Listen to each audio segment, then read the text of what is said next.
Hello my dear student, कैसे हैं आप सभी का स्वागत करते हैं B2 ऑनलाइन पाठशाला की इस वीडियो में। डियर स्टूडेंट, यह वीडियो बहुत ही इंपॉर्टेंट है। इस वीडियो में क्लास 11th बायोलॉजी के कुछ इंपॉर्टेंट क्वेश्चन को हल कराने वाला हूं।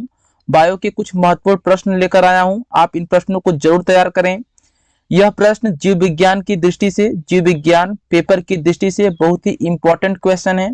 सीधे आपके पेपर में पूछे जाएंगे, आप इन प्रश्नों को तैयार कर लीजिए। ये जो प्रश्न है हमारे स्टूडेंट क्लास 12th बायोलॉजी से भी इंटरलिंक है, यानी कि आपको क्लास 12th अच्छे से पढ़ना है तो आप क्लास 11th के इन सभी क्वेश्चन को तैयार कर लीजिए। ये सभी क्वेश्चन क्लास 12th की बायोलॉजी से भी इंटरलिंक है।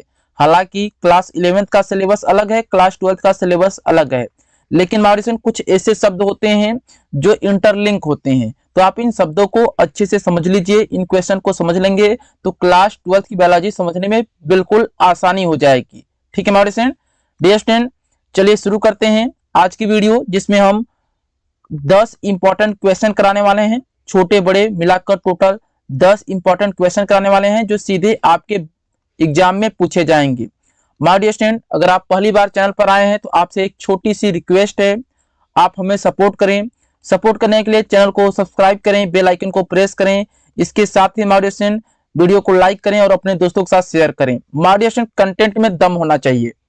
आप क्लास 11th में पढ़ रहे हैं तो अधिकांश बच्चे सीरियस नहीं है, इसलिए क्लास 11th की वीडियो लेट में आती है, लेकिन तैयारी कराई जाती है 11th की भी। और क्लास 12th की आप जाकर चेक कर सकते हैं, जीव विज्ञान की पूरी तैयारी बहुत ही शानदार तरीके से कराई जा रही है। आप जब क्लास 12th में आएंगे तो आपकी भी तैयारी बिल्कुल बेहतर तरीके से कराई जाएगी, बिल्कुल फ्री में नोट्स दिए जाएंगे, सब कुछ दिया जाएगा। चलिए शुरू करते हैं आज की वीडियो। सबसे पहला प्रश्न है हमारे स्टूडेंट, निम्न से कौन सा सत्य फल है। प्रश्न क्या पूछ रहा है कि निम्नलिखित में से कौन सा सत्य फल है। सत्य फल किसे कहते हैं? ऐसे फल जिनका निर्माण अंडाशय से होता है। ऐसे फल जिनका निर्माण अंडाशय से होता है उसे क्या कहते हैं? सत्य फल कहते हैं। असत्य फल किसे कहते हैं? असत्य फल उसे कहते हैं जिनका निर्माण अंडाशय से नहीं होता है, उसे कहते हैं असत्य फल। तो हमारे सेब हो गया, ये असत्य फल है। नाशपाती हमारे असत्य फल है। आम क्या है? सत्य फल है। आम क्या है हमारे? सत्य फल है। ये जो सी वाला ऑप्शन है हमारे बिल्कुल सही हो जाएगा। कौन सा? सत्य फल का उदाहरण है आम। असत्य फल का उदाहरण है सेब और नाशपाती, दोनों क्या है? असत्य फल के उदाहरण है। इसका करेक्ट आंसर हो जाएगा आम क्या है? सत्य फल है। ठीक है माडियर रसगुल्ला। चलो आगे बढ़ते हैं। मैं हमेशा बोलता हूं देखो, मेहनत करनी पड़ेगी। वो कहते हैं ना, माँ तेरे पसीने की हर बूंद को मोती सा चमकाएंगे। माँ तेरे पसीने की हर बूंद को मोती सा चमकाएंगे। मम्मी सपने बड़े देखना, पूरा करके आपका शेर आपकी शेरनी दिखलाएगी। अब की बार माय स्टूडेंट आपके पास मौका है, अच्छे से पढ़िए। 11th 12th 2 ही साल तो अच्छे से पढ़ना है। ठीक है, अगर आप अच्छे से पढ़ लेते हैं तो आपको एक स्पीड मिल जाएगी, एक मैप मिल जाएगा, रोड मैप मिल जाएगा कि आगे भविष्य में आपको क्या करना है। ठीक है मार्चन। अगला प्रश्न है, चना मटर जैसे पौधों के परिपक्व बीज में भ्रूणपोष नहीं होता है क्योंकि?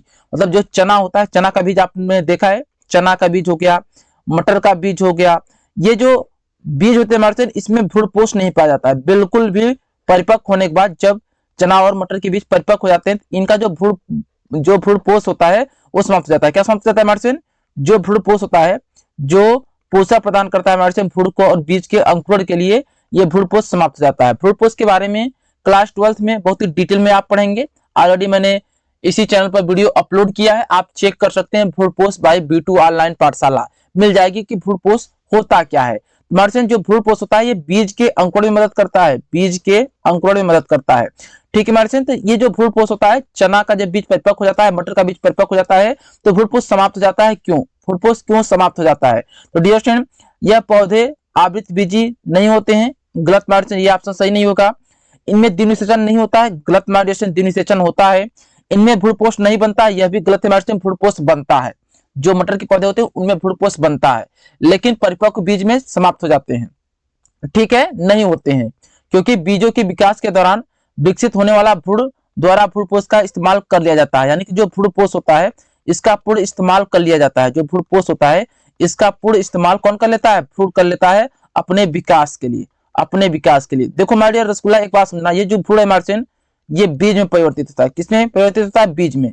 जब भ्रूण पूर्ण रूप से विकसित हो जाता है तो उसे ही कहते हैं बीज, उसे क्या कहते हैं मार्चन? बीज। और जब अंडाशय पूर्ण रूप से परिपक्व हो जाता है तो उसे फल कहते हैं। ठीक है मार्चन, आगे बढ़ा जाए। अगला प्रश्न है मार्चन, प्रश्न क्या है, निमेटोब्लास्ट पाए जाते हैं। तो हमारे से निमेटोब्लास्ट किसमें पाए जाते हैं, हाइड्रा में, स्पंज में, केचुआ में, निमेटोड्स में। माउरियसन निमेटोब्लास्ट सब लोग बोलते हैं निमेटोड्स में पाया जाते हैं, गलत है माउरियसन। केचुआ में नहीं पाया जाता है, स्पंज में नहीं पाया जाता है, हाइड्रा में पाया जाता है। याद रखिएगा, निमेटोब्लास्ट हाइड्रा में पाए जाते हैं। किसमें माउरियसन, हाइड्रा में, ठीक है, हाइड्रा में पाए जाते हैं निमेटोब्लास्ट। ठीक है डियर स्टूडेंट, अगर आप नीचे कमेंट करेंगे तो हम चैप्टर वाइज सभी एमसीक्यू प्रश्न करा देंगे, चैप्टर वाइज सभी एमसीक्यू करा देंगे जो बोर्ड एग्जाम की दृष्टि से इंपॉर्टेंट है। यानी कि बोर्ड एग्जाम का कहने मतलब है कि आपके जो एग्जाम होंगे, नीट के एग्जाम या फिर आगे बीएचयू के एग्जाम, इलाहाबाद यूनिवर्सिटी के एग्जाम, जेएनयू के एंट्रेंस एग्जाम, जितने भी चैप्टर वाइज 11th के जो एमसीक्यू है उसे हम करा देंगे। ठीक है मार्सन, अगला प्रश्न है, ध्यान से पढ़ें। लिम्फोसाइट का निर्माण निम्नलिखित में से किसमें होता है? ये क्लास 12 से रिलेटेड है हमारे डियर स्टूडेंट, आपके क्लास 11th में डिटेल में है लेकिन क्लास 12th में शॉर्ट में है। लिम्फोसाइट का निर्माण मार्सन लसिका में होता है। कहां होता है? लसिका में होता है। आप अच्छे से याद कर लीजिएगा, लिम्फोसाइट का निर्माण होता है लसिका में। ठीक है हमारे स्टूडेंट, लिम्फोसाइट को लस्कारू भी बोलते हैं। क्या बोलते हैं? लस्कारू बोलते हैं। ठीक हमारे स्टूडेंट, लस्कारू के नाम से जानते हैं। चलिए आगे बढ़ते हैं और कुछ प्रश्नों को हल कर लेते हैं हमारे स्टूडेंट। एमसीक्यू प्रश्न समाप्त हो चुके हैं। देखिए आपको स्टेप बाय स्टेप पढ़ना होगा। देखिए हमारे स्टूडेंट प्रश्न क्या है, पहला प्रश्न डियर स्टूडेंट, जड़ का सामान्य कार्य बताइए। जड़ का सामान्य कार्य क्या होता है? जो जड़ें होती है हमारे स्टूडेंट, जड़ें पौधे को, पादप को यांत्रिक सहारा देती हैं तथा पादप को भूमि पर स्थिर बनाए रखती हैं। मतलब जड़ के दो कार्य है। पहले की हमारे स्टूडेंट यांत्रिक सहारा प्रदान करती हैं, मैकेनिकल सपोर्ट देती हैं, यांत्रिक सहारा प्रदान करती हैं। ठीक है, यांत्रिक सहारा प्रदान करती है। दूसरी बात हमारे स्टूडेंट, पादप को भूमि पर स्थिर बनाए रखती हैं। अगला प्रश्न हमारे स्टूडेंट, प्रश्न क्या है? संघ निडेरिया के जंतुओं के 4 प्रमुख लक्षण और 2 उदाहरण लिखे। इस तरीके के प्रश्न पूछे जाते हैं एग्जाम में। आप इस पर फटाफट 5 स्टार लगा लीजिए।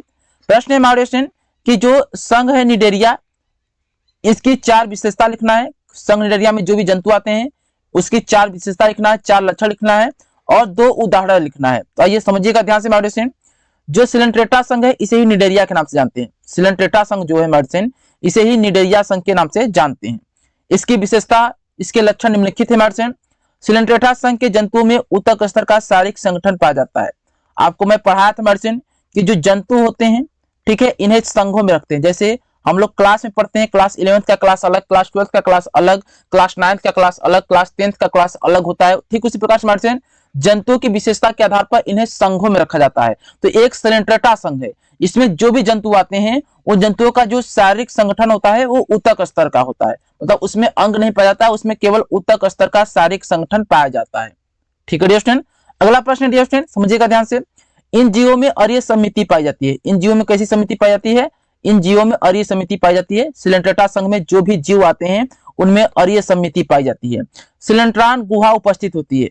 मतलब जो भी सिलेंट्रेटा संघ में या फिर निडेरिया संघ में जंतु आते हैं उनमें एक सिलेंट्रान गुहा उपस्थित होती है। ठीक है डियर स्टूडेंट, एपिडर्मिस या गैस्ट्रोडर्मिस दोनों में विशेष प्रकार की दंश कोशिकाएं उपस्थित होती हैं।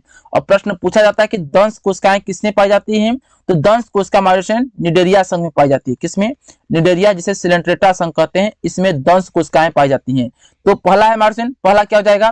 पहला हो जाएगा कि इनमें ऊतक स्तर का शारीरिक संगठन पाया जाता है। ठीक है, ऊतक स्तर का शारीरिक संगठन पाया जाता है।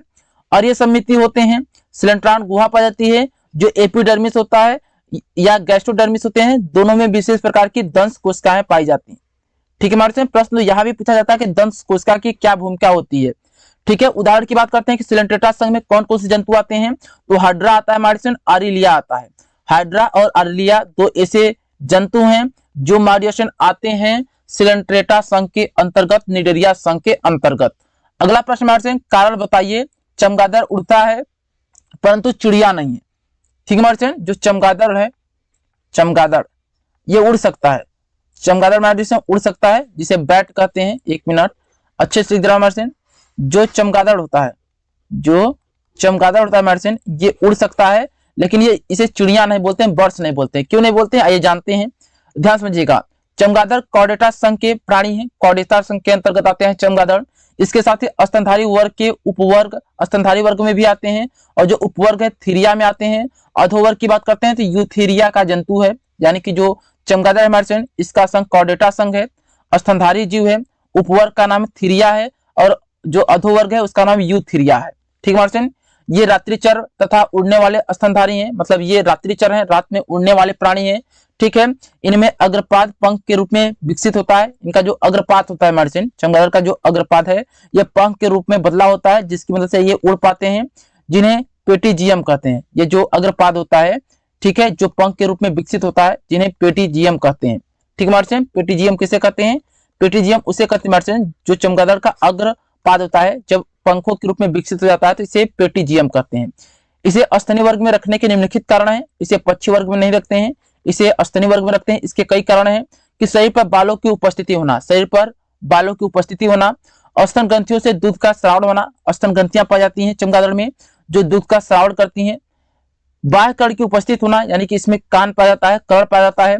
समतापी था जरायुज होना, समतापी मतलब जो पक्षी होते हैं वो विषमतापी होते हैं, लेकिन ये जो चमगादड़ होता है समतापी होता है, अपने तापमान को नियंत्रित कर सकता है, तापमान को, इसका मार्चन तापमान को नियंत्रित कर सकता है। जरायुज होता है, कैसे होता है मार्चन? जरायुज होता है, जरायुज मतलब बच्चे को जन्म देने वाला होता है, बच्चे को जन्म देने वाला होता है, बच्चे को जन्म देता है।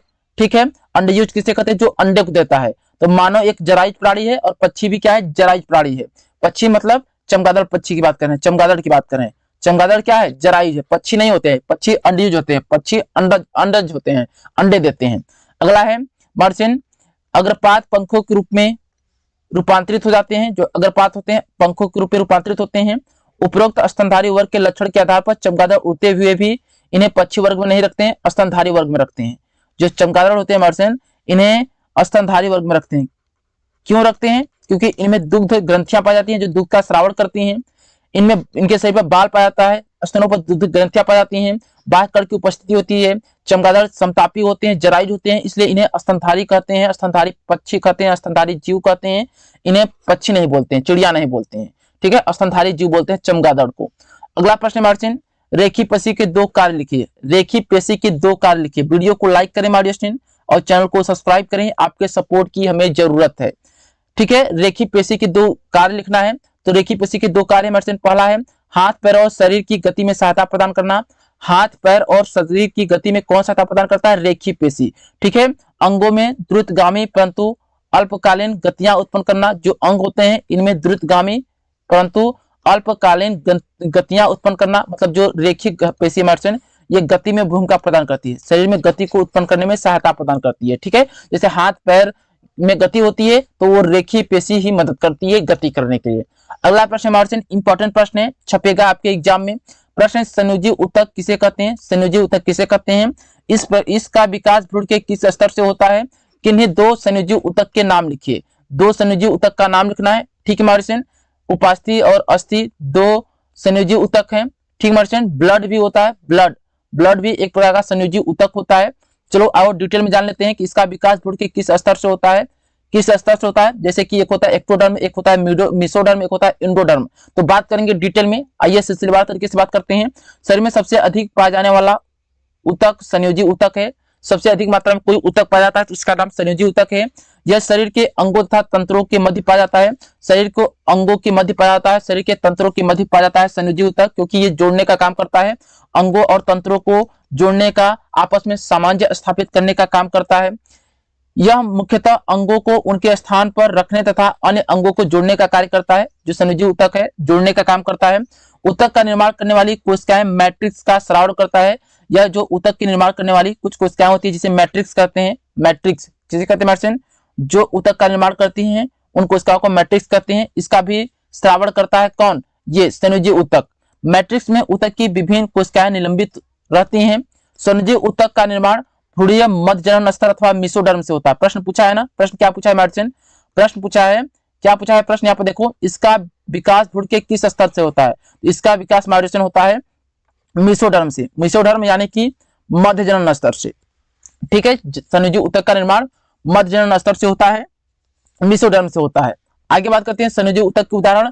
तो उपास्थि और अस्थि, इसके साथ ही आप रक्त भी बोल सकते हैं, ब्लड भी मार्चन संयोजी ऊतक का उदाहरण है, तरल संयोजी ऊतक का उदाहरण है। आगे बात करते हैं मार्चन संयोजी ऊतक के कार्य क्या है, क्योंकि कार्य भी पूछा है मार्चन, कार्य भी आपको बताना होगा। देखो, ये अवलंबन ऊतकों की भांति कार्य करते हैं।